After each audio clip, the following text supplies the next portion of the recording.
Well, let's go ahead and get started. Good morning, everyone. Or, yeah, it should be morning for everyone because I'm on the East Coast. Um, my name's John Wilkinson. I'm an attorney advisor with Equitas. We're a resource for state and local prosecutors on violent crime, particularly violence against women crime.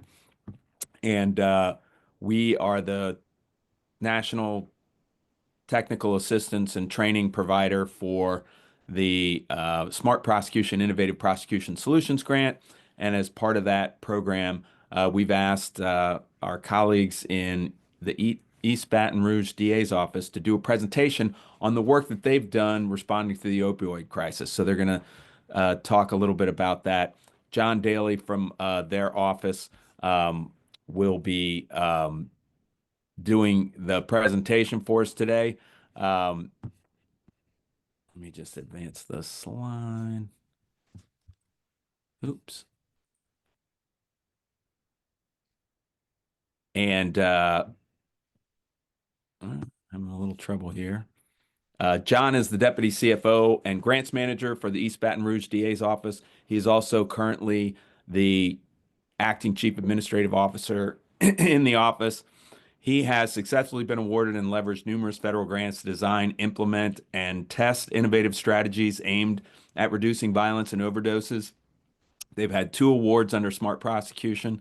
His experiences in fiscal management and community engagement developed his ability to foster cross-sector partnerships to drive positive change and influence policy.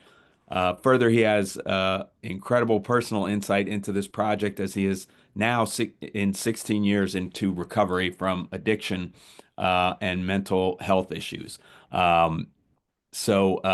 Just a little bit about before I turn it over to you, John. If you guys have any questions during the presentation, feel free to chat them, and we'll address them as they come up. Equitas, again, we're funded by the Department of Justice's Bureau of Justice Assistance, and they uh, fund us. They don't necessarily agree with everything we say. They don't endorse us, but East Baton Rouge has done a lot of great work around the opioid crisis, which is a national pandemic, and some of their strategies I think are super interesting, and that's why we asked them to do that. Um, I believe in the chat we were going to put the pre-test, a link to the pre-test. If you haven't taken it, please take it real quick. It's real short. Um, and then there'll be a post-test and evaluation links afterwards. But at this point, I'm going to turn it over to John and let him start the show. Thanks, John. Can you guys hear me? Yes. Awesome. As John mentioned, I am in recovery from multiple things, and I'm still a bit ADHD. So, feel free to ask questions as I may bounce around a good bit throughout the presentation. And we've got a lot of ground to cover. Want to really drill down on important points. So if there are any things that come up, again, please feel free to stop me and ask questions.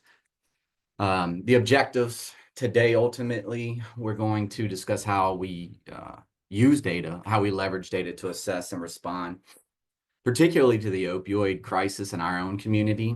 We'll look at some of the traditional and non-traditional criminal justice partners that are involved in our response, and kind of how we evaluate our responses.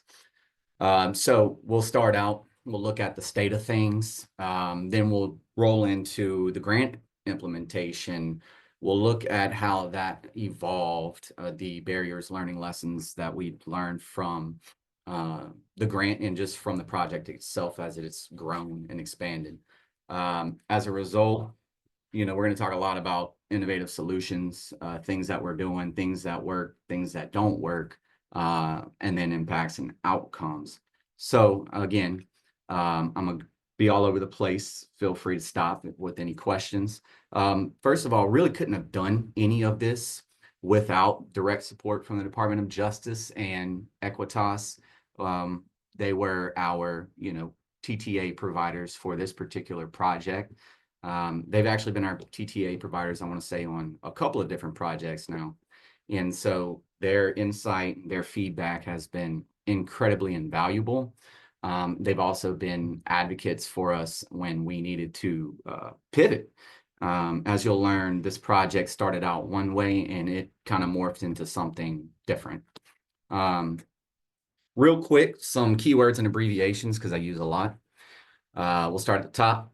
EBR, it stands for East Baton Rouge. That's the parish, the jurisdiction that we are in. EBRDA, obviously, that's East Baton Rouge District Attorney. CSU is our Crime Strategies Unit. VSU, that actually should be VCU. That's our Violent Crimes Unit. And then DFU, which I'll refer to later on in the PowerPoint, is our Digital Forensics Unit. Opioid, you guys obviously have heard of these things. We'll make some distinctions between the two real quick. Opiate is, naturally occurring, whereas an opioid is something that is synthetic or man-made. Overdose deaths, obviously, we're going to talk a lot about that. And then the grant/IPS, this particular grant was our, I want to say, FY 2018 Innovative Prosecution Solutions grant. And our jurisdiction, so we are, again, in East Baton Rouge Parish, which is the seat of government in Louisiana. It's home to the state capitol and several universities, namely LSU and Southern University, home of the human jukebox. Some interesting facts I'll rattle off about our jurisdiction because some of them I think are relevant. It's the most populous in our state. It is one of the largest water ports in the country. It's got a major interstate corridor, so Interstate 10 runs east through west straight through it. It's also got about 12 or so law enforcement agencies. That's currently number is in flux as we just had another area within the parish incorporate, so they'll be adding another police department soon. But historically, our jurisdiction has been plagued by inordinately higher than average violent crime rates and overdose rates. In fact, a recent analysis I did for another presentation, East Baton Rouge Parish runs anywhere from 4 to 5 times the national average for on its murder rate specifically. That number really is kind of pumped up, inflated by the city of Baton Rouge, where most of our violence and, as you'll learn, most of our overdoses occur. And so East Baton Rouge, it is a festive place full of culture. We're very passionate and engaged community, but we've also, dealt with a lot of unique challenges. And also, I will just say this, it's Louisiana. So, we deal with a lot of trauma, which I'll get to, but we also deal with a lot of dense political dynamics, which can make these types of initiatives sometimes very challenging to get off the ground. It's a heavy lift just to get buy-in from all the stakeholders sometimes. But fortunately, Baton Rouge the officials in Baton Rouge, East Baton Rouge Parish, do have a robust history of collaboration and innovation, especially when it comes to identifying and addressing issues that are affecting our community. I will say, in 1699, I think it was, the story goes, the French explorers, when they discovered the area, they called it Baton Rouge, which translates quite literally to the red stick.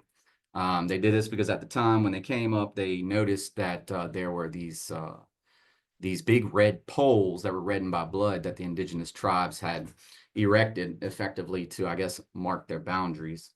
So, I guess you could say trauma, in a way, is in our roots.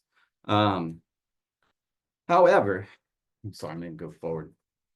Because we've had so many challenges and issues over the years, we've also been able to develop some innovative approaches, one being our crime strategies unit. And so quick history on our CSU.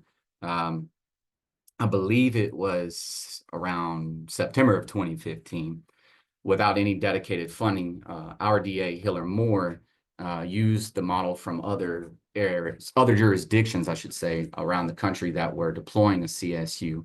And so we staffed it originally. It was staffed with a section chief, which is a dedicated prosecutor. We have allocated to us by the Louisiana National Guard a criminal intel analyst with the counter drug program. Her name is Sergeant Armstrong, and she is really the essential component of the CSU. We also staffed it with a DA investigator. Throughout the year, we would get some interns from LSU, and they would help out as well. We would have some law enforcement liaisons, as well as and then in the beginning, I think we even had United States Attorney had housed one of their prosecutors at our office.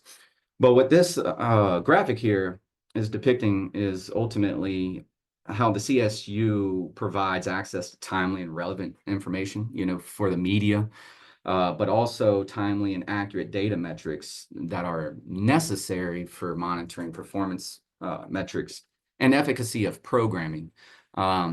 So CSU was originally started in 2015, like I said, but it was to specifically identify and address the root causes and conditions of violence within certain areas of the parish, particularly 2 zip codes. And so that was like the impetus of it, I guess you could say. And so it began to collaborate with multiple law enforcement agencies, as well as community stakeholders and community leaders, to gather and analyze, synthesize data into useful information.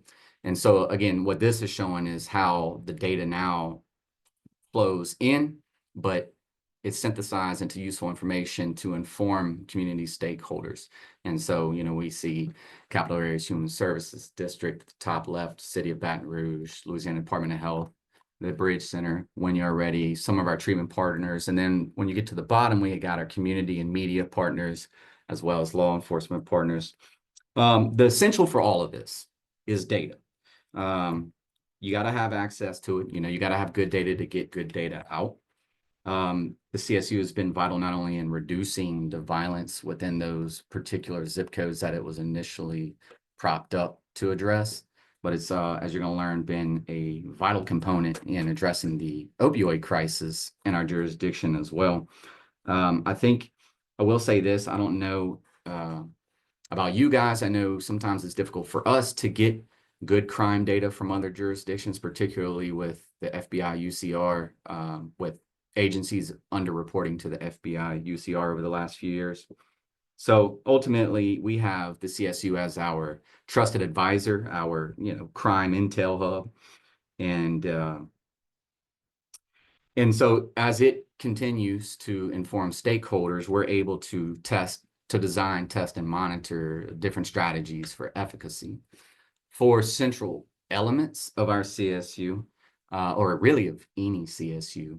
Number 1, you got to have strong partnerships. You're going to have to secure buy-in from all relevant stakeholders, particularly those that are responsible for reporting or collecting crime data. So you'll need your, CAD or your 911 people on board, report management systems, all your law enforcement agents. But you're also going to have buy-in from your prosecutor, gathering data and intelligence. So that's ultimately the key here. We've got to be able to access, find and then access good data in order to analyze and synthesize it into useful information. And then if you can get that done, if you can secure buy-in from stakeholders, get data, which we use data management agreements for, because a lot of this, is sensitive information and subject to investigations. Then what you can do is utilize your CSU to guide decisions, not just prosecutorial decisions, but our CSU informs a lot of different initiatives, public safety initiatives, and public health efforts now. However, that's the last point there. Supporting investigations and prosecutions. That is still the main focus for our CSU. However, as mentioned, it's become kind of the trusted advisor for the community on getting accurate crime and mortality data. And so we support all types of outreaches at this point. However, those are the 4 central elements. Am I moving too fast, John? Are we good? You're good. You're fine. All right. What we have here is some, we call it's GIS maps, but we call them heat maps, hotspot maps. I don't know exactly which period this is. On the left-hand side, these are maps that our CSU produces. And on the left-hand side, we have the dots, the blue and red dots. And what that's showing us there is confirmed overdoses and pending overdoses or possible overdoses. We're able to track these because we were able to get all of our law enforcement agencies in the parish to consistently code overdoses as overdoses. Before that, I believe they were coded as emotionally disturbed person calls, or, just disturbance calls. So the C, is confirmed. And when I say confirmed overdose, we rely on our coroner. That's another key stakeholder we'll talk about. But we rely on him to confirm whether or not these fatalities were related to a drug overdose or not. And then we just show kind of the same thing on the right-hand side, but more of like a heat map. And it's over a time period. Our CSU then also produces these types of reports. And that's all this slide is showing, is the different types of examples of how our CSU breaks down data into useful information. And it breaks it down demographically, geographically. Here we're showing an overdose review analysis, a shots fired analysis. I think at the bottom left-hand side is a patrol recommendation for a certain area, subzone within our parish. And it even highlights the priority times to patrol that area in order to try and deter violence and crime. And so ultimately, this enables us to design and test strategies and monitor them for efficacy. So we have, again, heavily rely on the CSU because our efforts, they got to be data driven in order to really be able to be sustainable and effective. So we're going to switch gears here. We're going to talk a bit about the problems that really, I guess, set us on the path of seeking and securing this IPS grant. Usually number one there is trauma. And I put number one, trauma there as in first place because what we've learned is that trauma is ultimately the gateway drug. And East Baton Rouge Parish has had more than its fair share of traumatic experiences. And one thing that we do know, and I think it was, I forget who said it, but there's a quote: our brains are wired for connection, but trauma rewires them for protection. And so trauma really does have a physiological effect on a person, which can then lead them down past the dangerous cycles of violence or drug use. And so we know, and we know now, that we've got to get down to the root causes and conditions of a lot of these issues. And we'll talk about how we did that to address those, to address the trauma. So we raised a ton of awareness. Obviously, we had a good enough data. We were able to determine trends related to overdoses. And so using our CSU, we pumped that information out to the public. And as you can see here, the media covered a ton of it. Louisiana was particularly hit hard by the opioid epidemic, and I'll show you some material on to illustrate that on the next slide. So these graphics were designed by I want to say one of our business partners, but instead of recreating them, I just copied and pasted them here.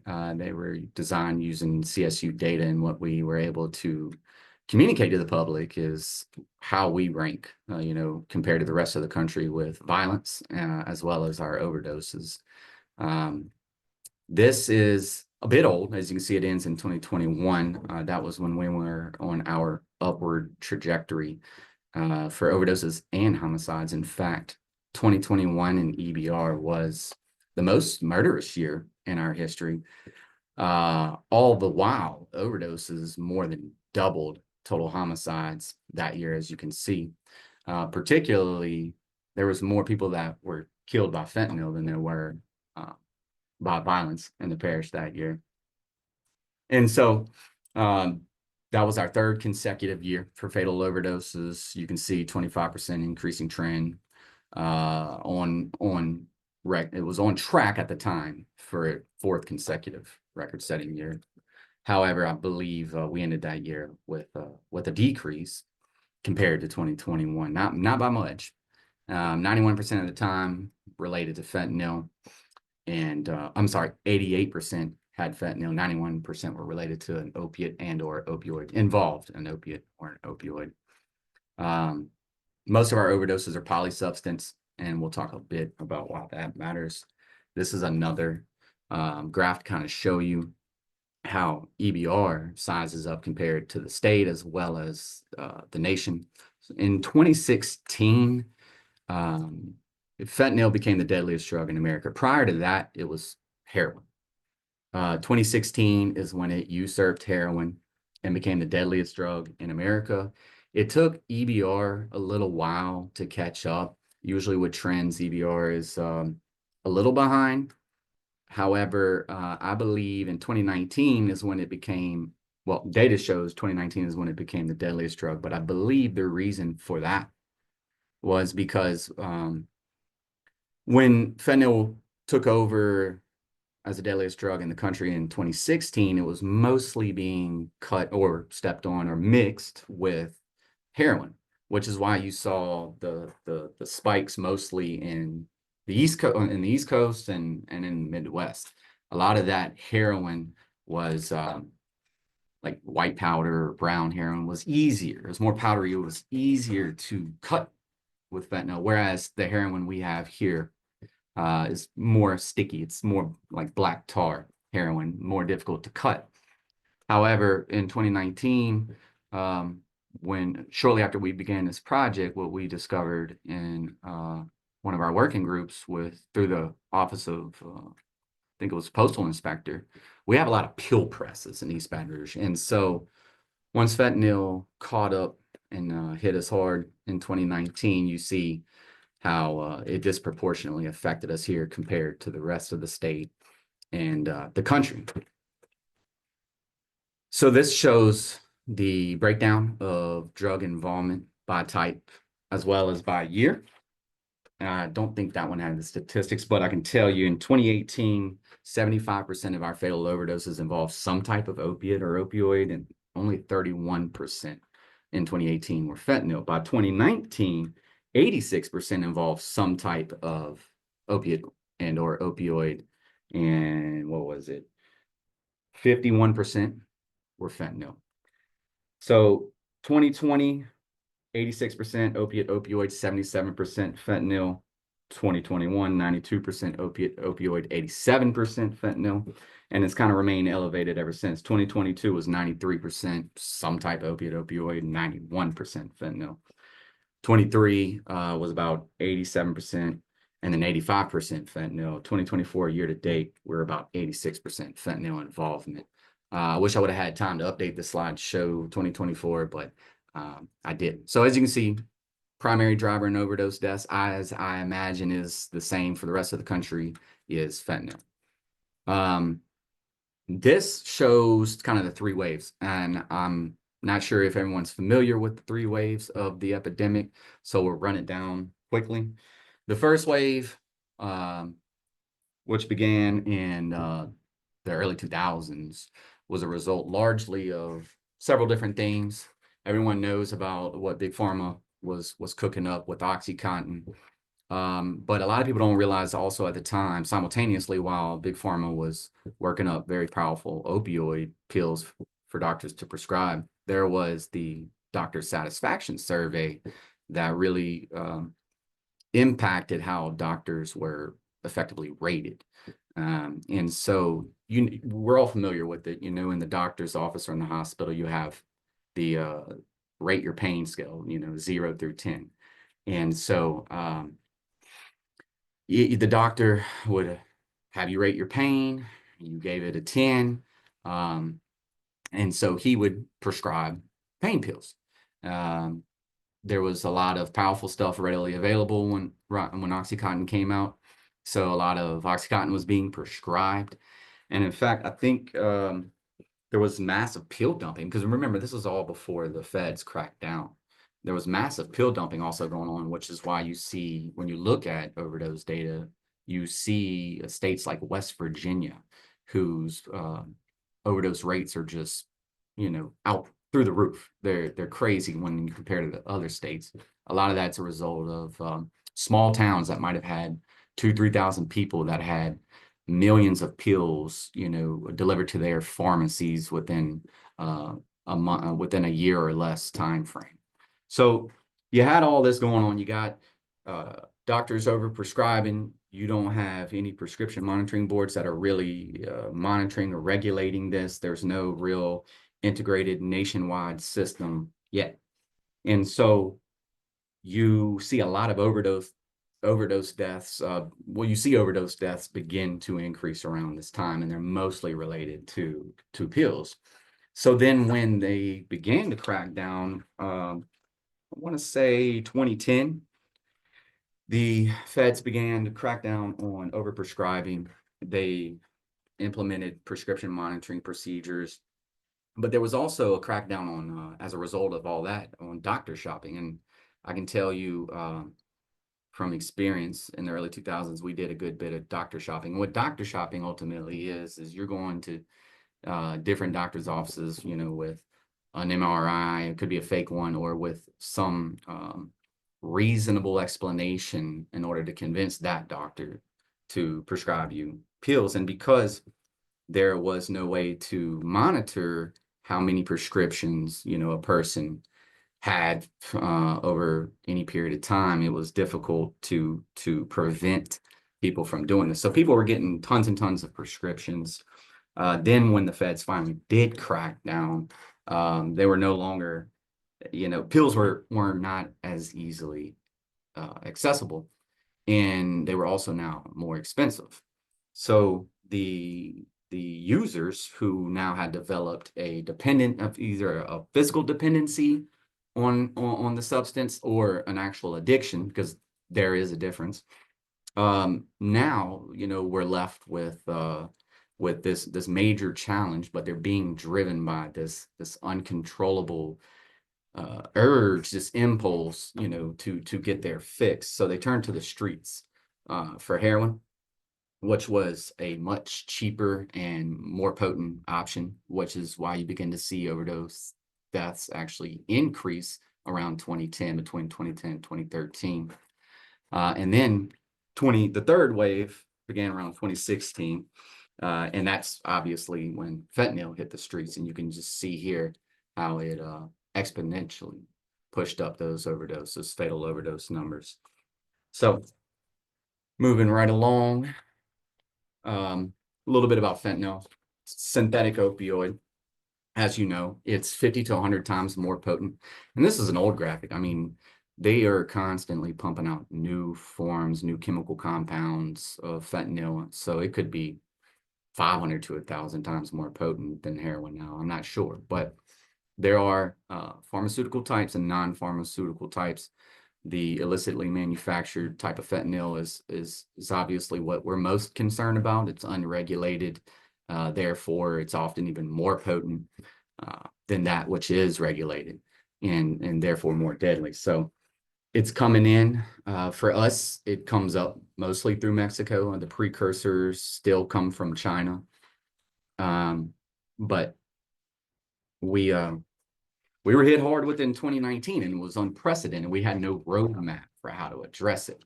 And so we kind of saw it coming, fortunately, because again, going back, we had a CSU that was providing relevant, timely, and useful information so we could identify the trends.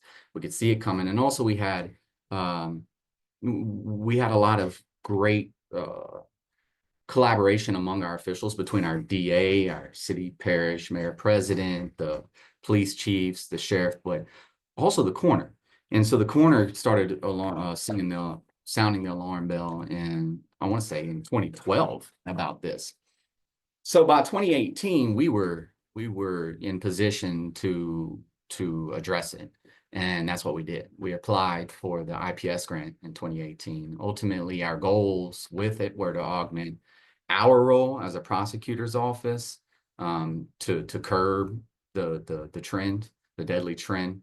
To do that, we knew we needed to better understand the illicit drug network within our jurisdiction. Otherwise, we wouldn't have any chance of disrupting it.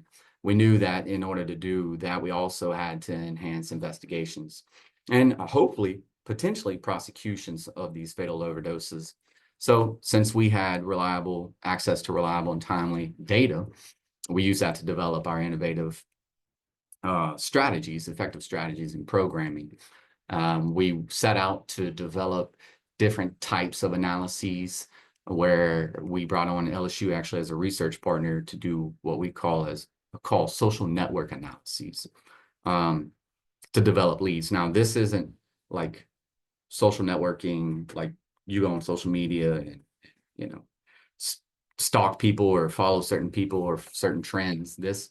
What they were able to do was real impressive. And I don't think I have a slide to show you in this PowerPoint, but they were able to take the crime information that we had and create these maps to determine if there were any connections between our failed overdoses and those known groups or known drug dealers.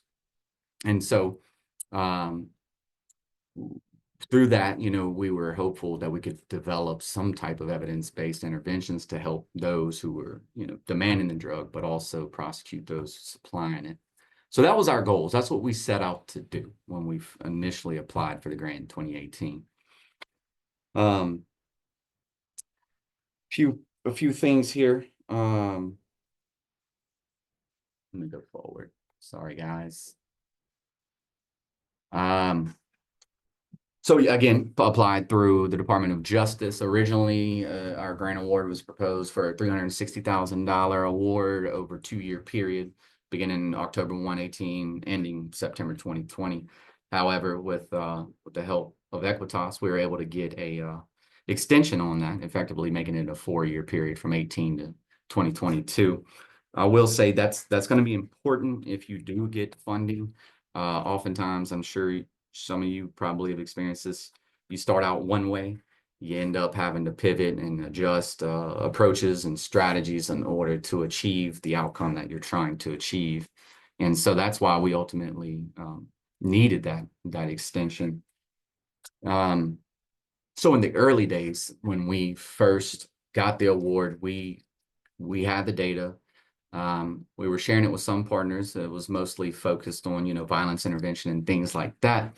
So we began convening we thought it was diverse.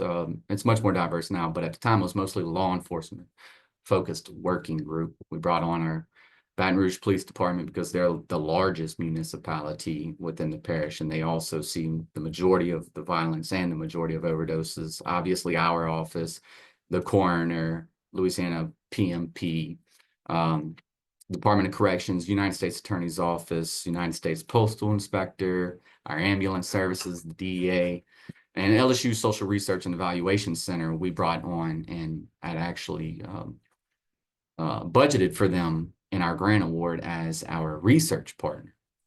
And so they were really essential for helping us frame this thing up, this working group.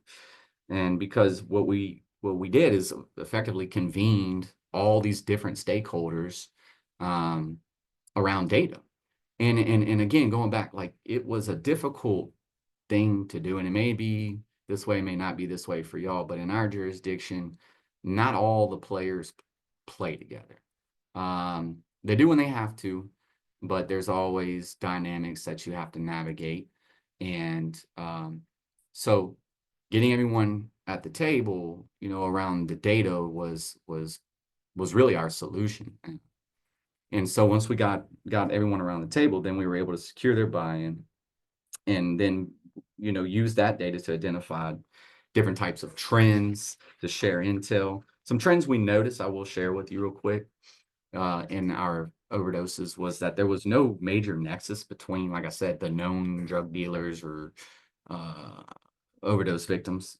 We learned very quickly that our social network analyses, where we tried to connect these known drug dealers to these known overdose victims, it was not really bearing any fruit because we were missing one key piece of data, and that is phone numbers.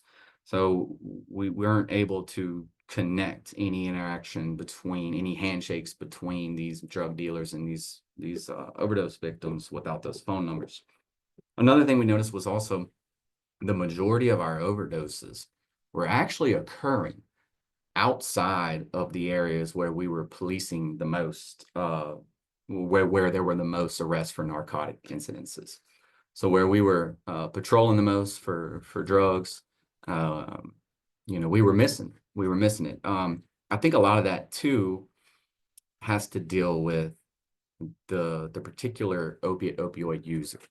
Speaking from experience as an addict, as soon as I get the substance, I'm not waiting very long to use it. And that's often why you find people dead in McDonald's bathrooms, in CVS bathrooms, or in their car in the parking lot. So we weren't able to really police our way out of this at all. And we also discovered that most of our overdose hotspots were around hotels and motels.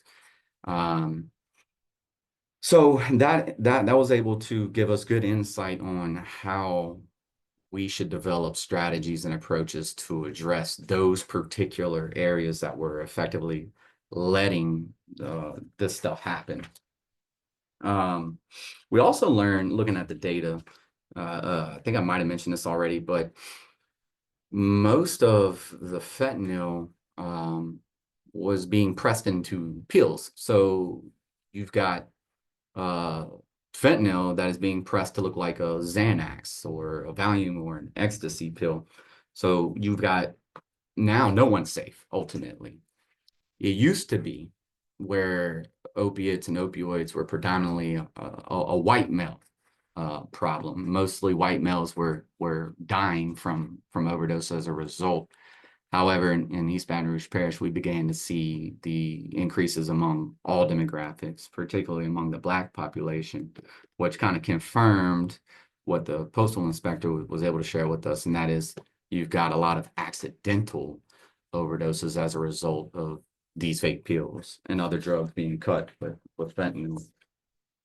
And so, again, original working group was mostly law enforcement, public safety focused.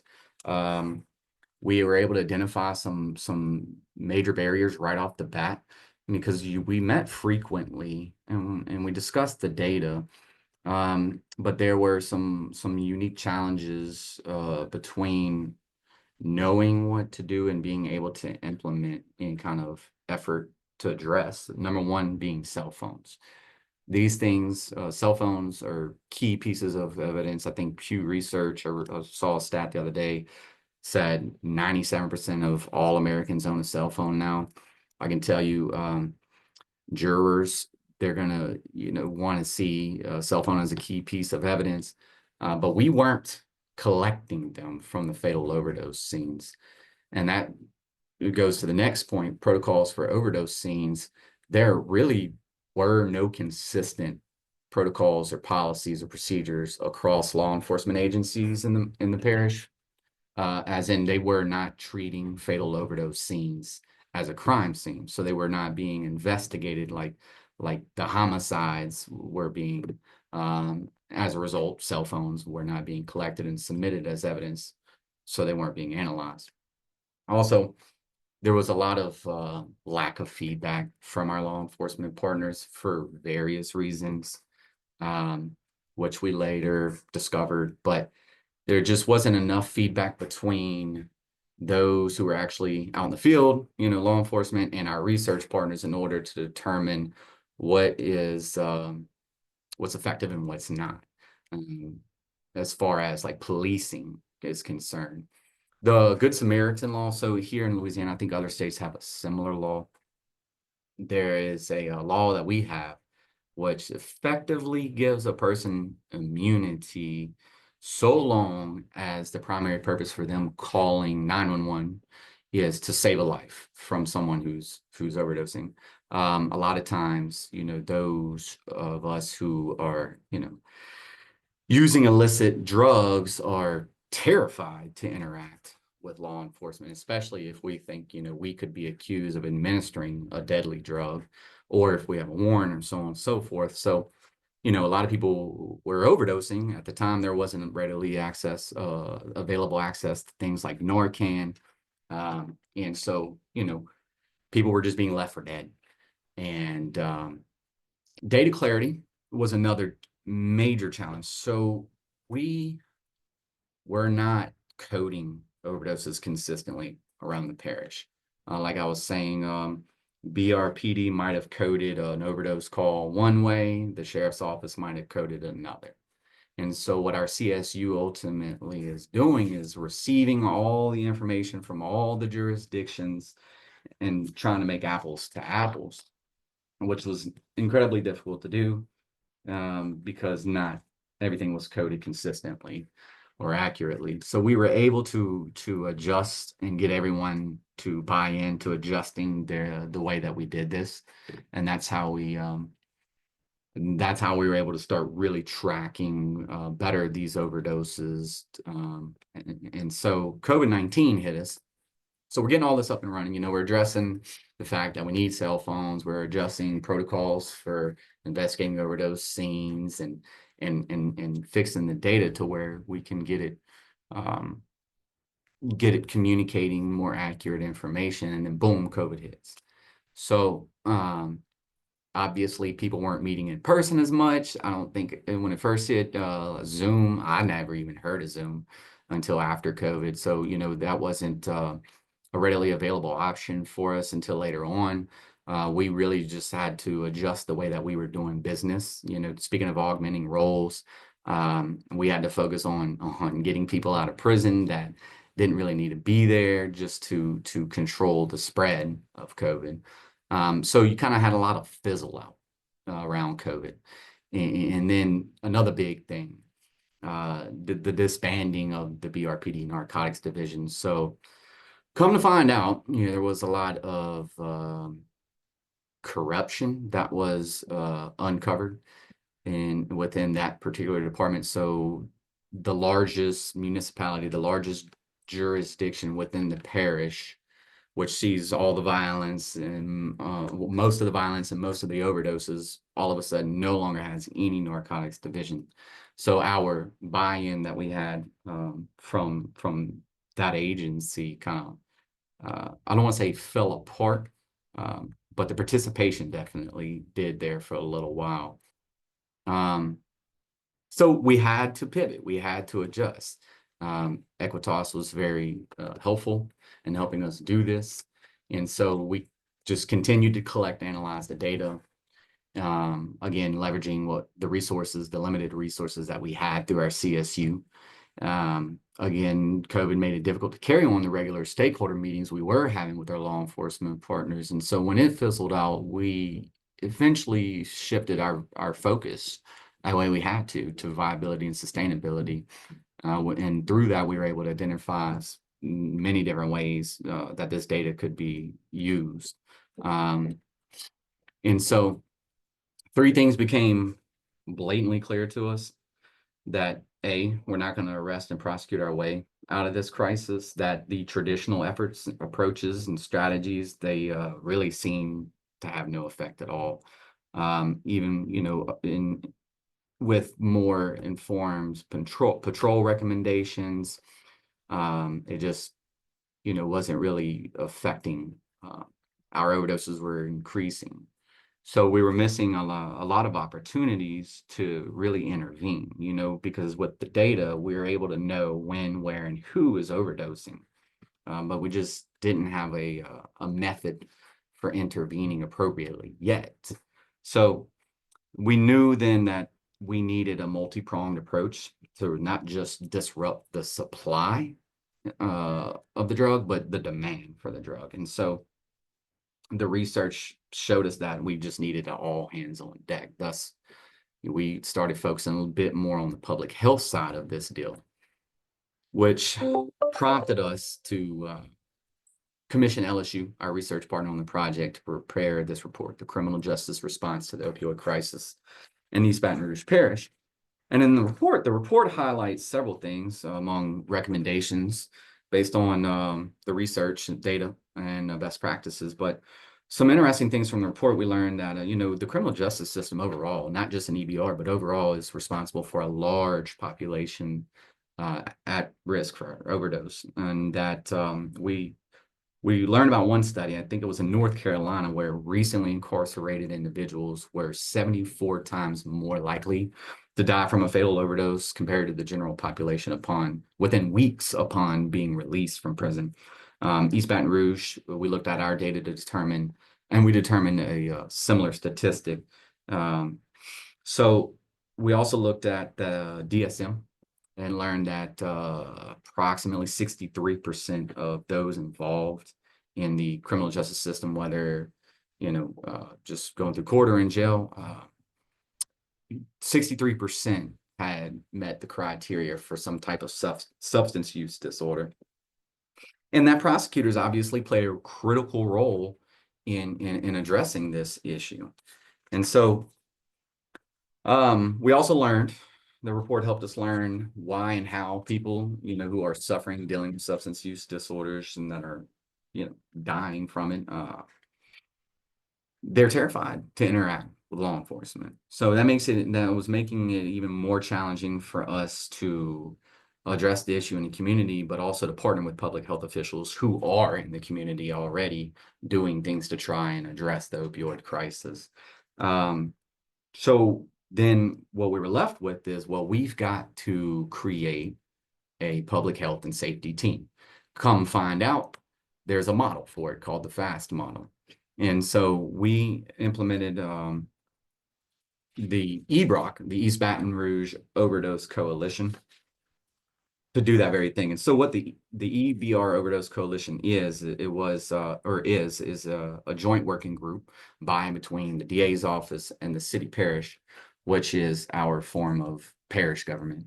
And it is really a spinoff of the original IPS working group. However, it was more broad and robust and diverse of a working group. We brought in a lot more public health officials and a few more public safety officials. And so this image is just showing those types of meetings where we're reviewing the data that we're talking about. And so from that, we were able to discuss data, discuss strategies, but we were able to develop different initiatives. And so that really bolstered our project back up, propped it back up and bolstered and fostered those working relationships and allowed us to create new opportunities to address not just the overdoses, but the related crime. Because of the way we were doing things with our data analysis and dissemination, it really lended itself to include looking at different types of issues within different areas and different communities, like non-fatal shooting cases. So we were able to develop different strategies around different types of crime, but also different strategies around overdoses, particularly how we were going to address those things. And so we were able to use data again to test and establish and monitor these things for efficacy. And so we, I'm sorry, guys, I'm jumping around here. Go on the next slide. We, from that working group, we partnered with the community and formed the When You Are Ready campaign. We called it When You Are Ready because I know that a person will not be willing to change until they're ready, right? Pain is a great motivator. And oftentimes that will, push you to the willingness that you need to change and get well. However, with fentanyl being so deadly, a lot of folks in our community were being deprived of the chance to change. So we started by vetting different detox and treatment centers, different sober livings, ensuring that these places were not only able to provide access to viable and sustainable recovery programs, but that they would be willing to collaborate with one another. We vetted them so we could put together what we call push cards. And on these push cards, these When You Are Ready push cards, you've got a list of numbers to detox and treatment centers, and then on the back of it, we put a QR code alongside of a phone number for the ride or die program. So what we would do then is go into these hotspot areas, which data shows, hardest hit by overdoses, and disseminate materials like these push cards. So that way, when they're ready to change, they can call Secure Bed in one of these detox treatment centers and then call the ride or die phone number where we would come pick you up and bring you to the detox treatment center. We were also able to secure buy-in from our State Department of Health, which hooked us up with a ton of Narcan. So not only were we going into these areas with these push cards, these resources, we were also going in now with life-saving materials like Narcan, as well as, disseminating hope, because a lot of these volunteers that turned out for these outreaches, like myself, were also in recovery. And so it was a very, well, what am I trying to say? It brought different sects of the community together in a way that other issues hadn't yet in East Baton Rouge Parish. And so we were able to reach and also, I would say, customize our approach in different hotspot areas too that way.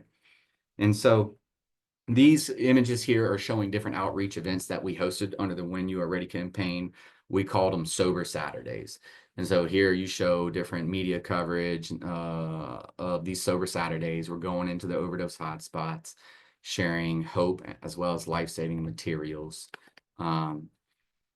And that allowed us to engage the business community, because at this time, our grant funding is running to an end. We're already underfunded as it is.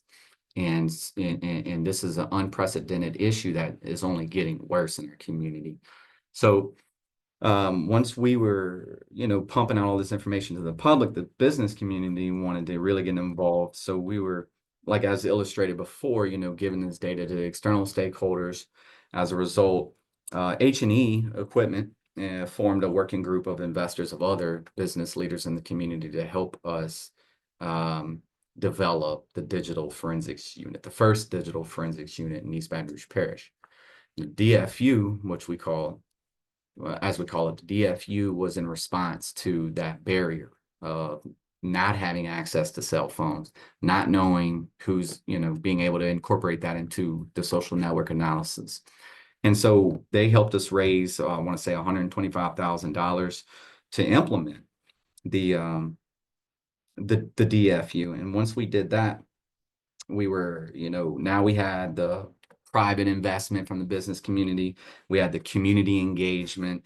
And so I look at it as data delivery, and now dollars start to follow. So that's where we really began to be able to sustain and expand the IPS project. We're getting now money from the private community, but also we're looking at securing funding from the opioid settlement funds. This graphic here, it shows some of these business leaders. This also shows government officials, community advocates meeting around the overdose issues, acknowledging that we need to all work together, play together, be all hands on deck. So basically, we're full-blown at this point. We're full-blown collaboration mode between government officials, public safety, public health officials, and business community. And the main reason for this is because, we know that addiction does not discriminate. A lot of these people are being affected by it. If not directly, they know someone who is. And data doesn't lie. So it was easy for the business community to invest because they could see the problem, and, they were able to use their resources and their creativity to develop viable solutions and also test them, monitor them for efficacy to ensure that, they're getting a good return on investment. So we've been able to sustain in a lot of ways just by being data driven. In fact, this just shows you, these are some ads that were published by 225 Magazine in partnership with H&E as a result of us, being able to raise awareness around these issues. So this is an awareness campaign.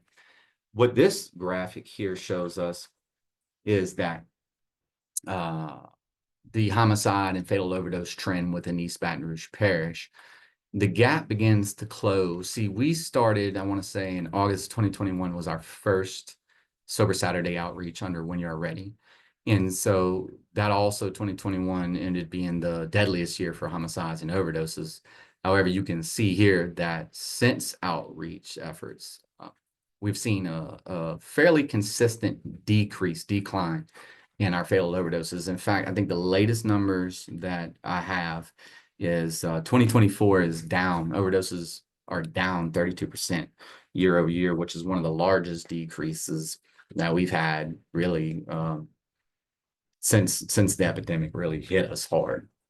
So going back to the digital forensics unit again, this was in response to the challenge, the barrier of not being able to get cell phones from these overdose scenes. And so once we started getting these, we were able to enhance our investigations and prosecutions of the cases as well. See,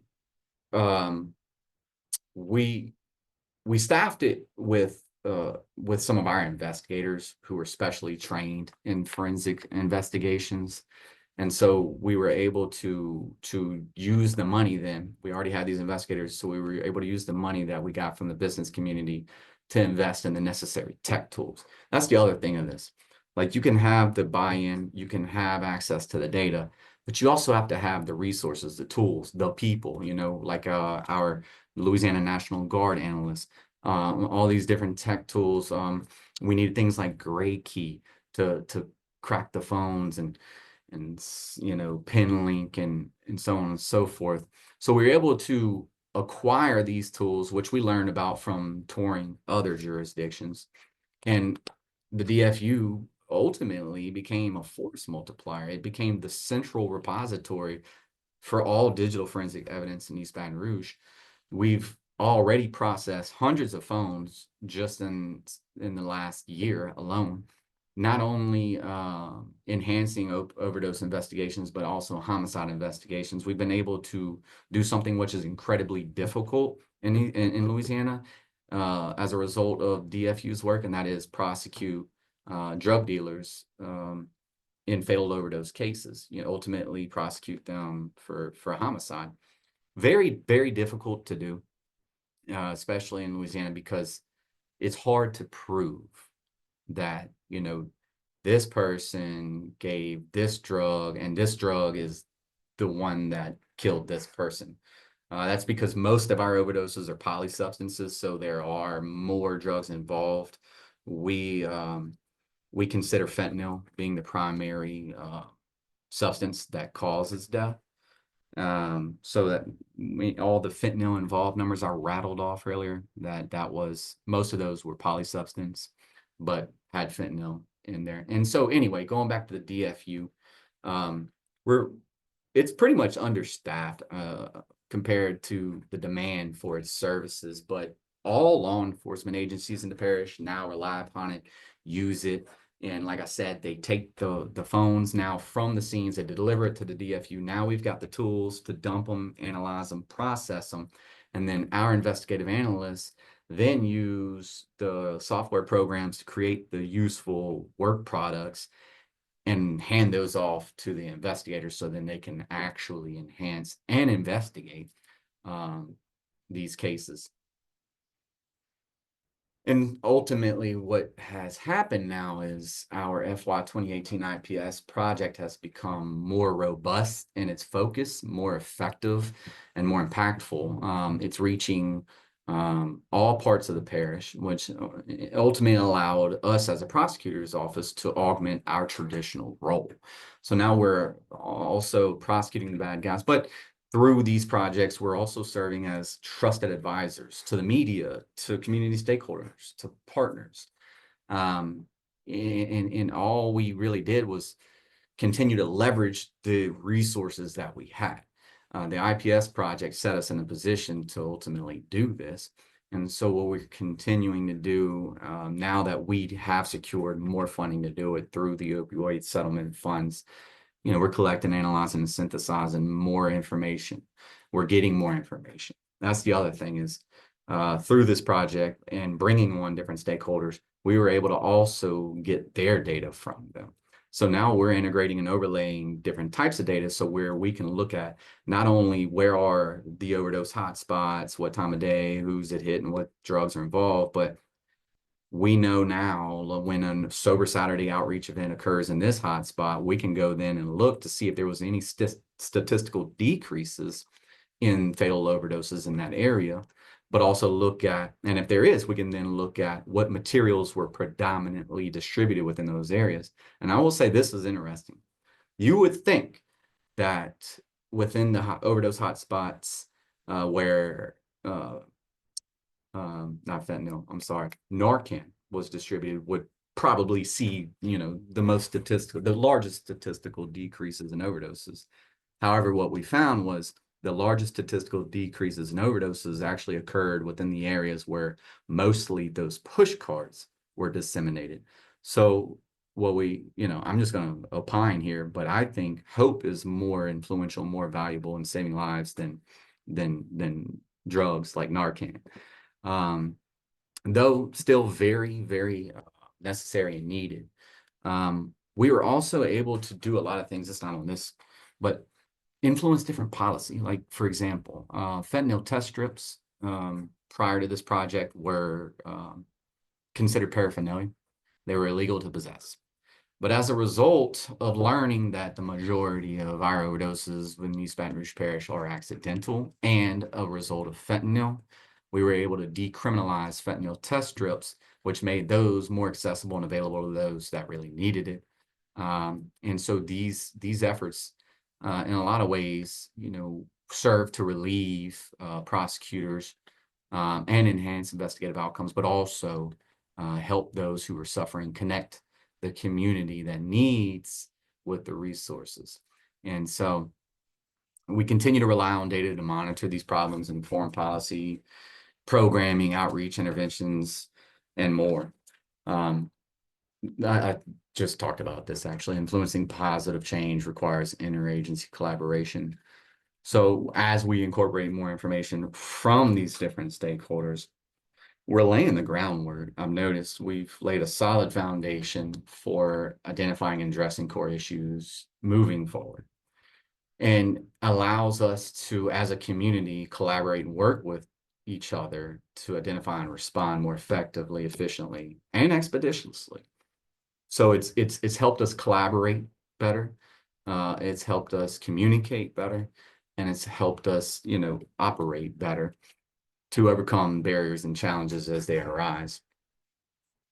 Going forward, so what we, sorry, I have some notes here. Going forward, we're going to continue to utilize our analysts. These things are very resource dependent, the tech tools especially, and we have kind of dwindled. Our CSU has kind of dwindled down to just one analyst, Sergeant Armstrong with the Louisiana National Guard. We're in tough financial times right now, but as long as we continue to have good data, we'll be able to continue to analyze it and disseminate it to stakeholders, and partner with more agencies.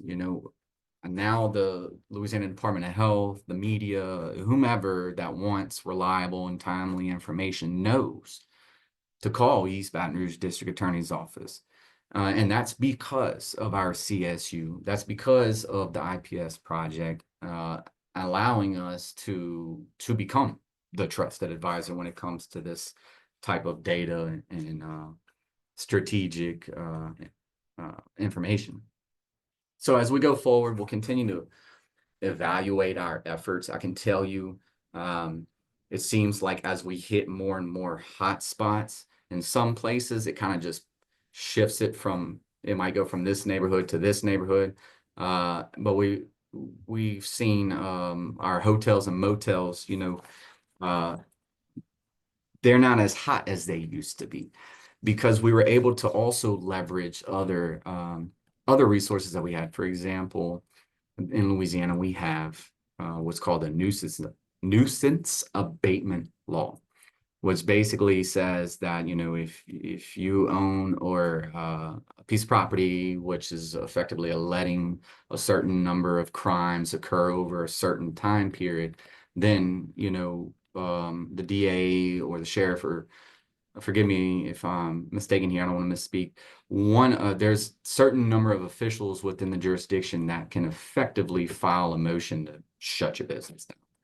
And so we were able to, approach these businesses, these hotels, motels with the data, saturate them with resources, but also apply some pressure, clean it up, or we're going to shut you down.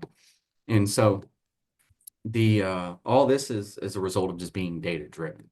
And then that's my contact info. I ran through it pretty quickly. I'm available for questions and comments if anyone has any at all. John, that was great. I really enjoyed that. And if anybody has any questions or comments, please put them in the chat and we'll address them. C has just put an evaluation link and a post-test link, so please take those. I did have a couple of quick questions, and people, please chat. Don't let my questions interrupt you, but please chat any questions or comments you have.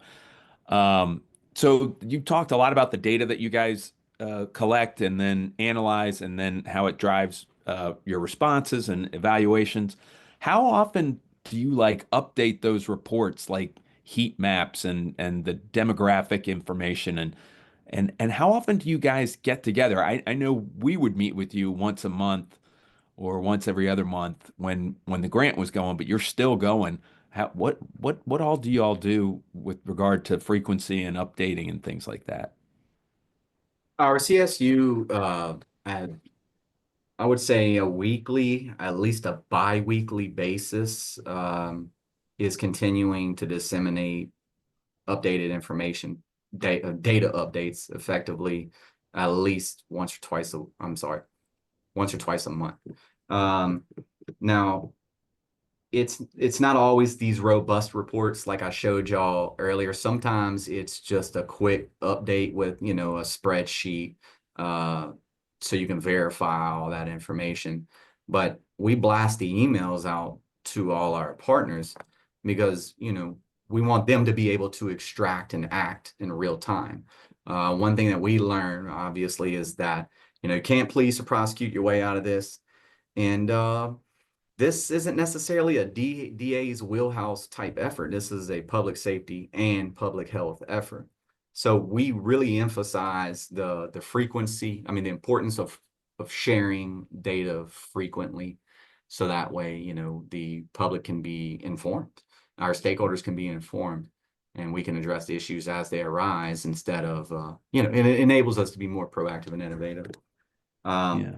We still struggle with getting feedback a lot of times. Now to the second part of your question, so we don't meet as frequently. I think we were meeting at least once a month, especially in the beginning. Now, since COVID, that fizzled out, and then I want to say we have strategic meetings. Oh man, maybe once or twice a year. A lot of stuff has been streamlined though, in the beginning, a lot of those meetings were absolutely necessary in order to understand where we are and where we need to be. And so, now it's not as necessary, I guess you could say, to always have these meetings.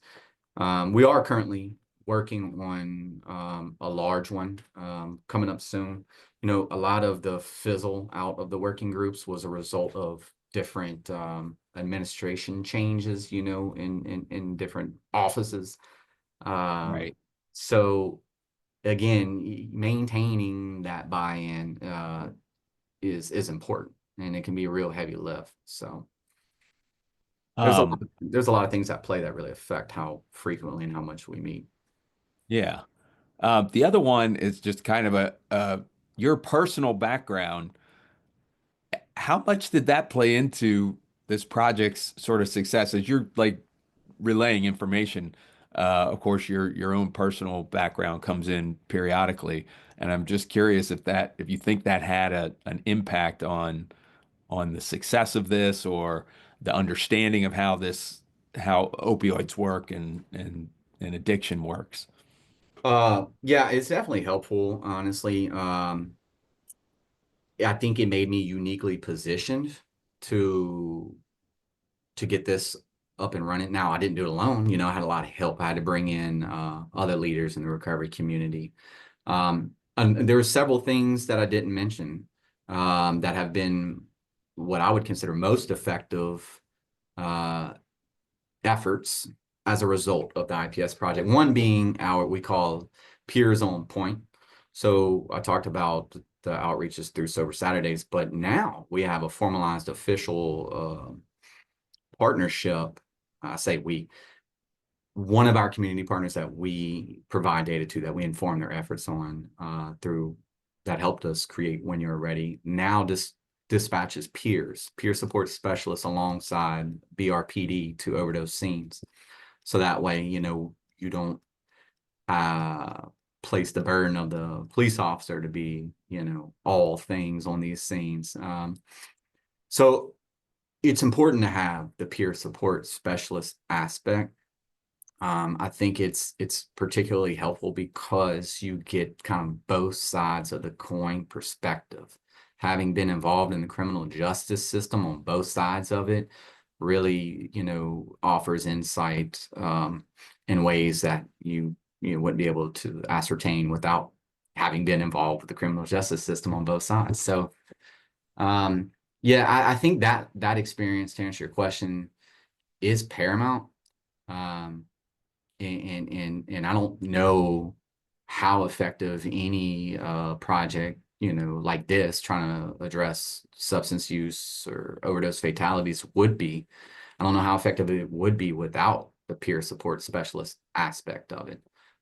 Because, you can try and address demand, supply all day long, crack down on drug dealers all day long, but if you can't get down the root causes of conditions, trauma, i.e. trauma, addiction, and then then you won't be able to address the demand, and that's ultimately what drives supply.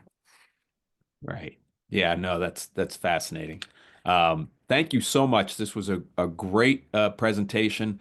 Um, I think it takes us about a week to get it posted, so attendees will have access to the recording.